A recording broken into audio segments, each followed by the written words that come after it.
Tumbangkan Semen Padang FC, pelatih Sriwijaya FC, instruksi berjalan lancar, Sriwijaya FC berhasil meraih kemenangan penting kala berhadapan dengan Semen Padang. Pada pertandingan yang digelar di Stadion Gelor Sriwijaya pada Senin, tanggal 11 Oktober tahun 2021, malam. Sriwijaya FC berhasil menang dengan skor 2-1.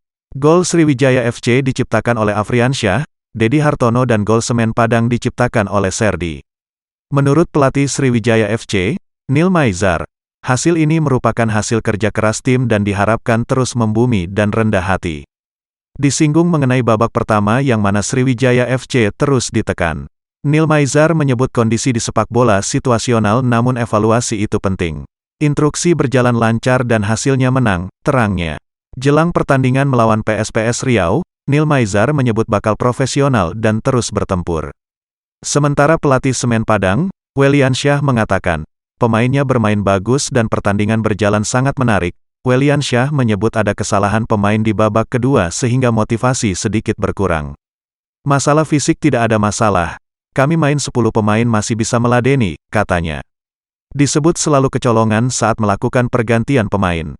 Weliansyah menyebut bukan suatu kesalahan, namun ada pemain yang cedera. Jangan lupa subscribe, share, komen, dan like ya.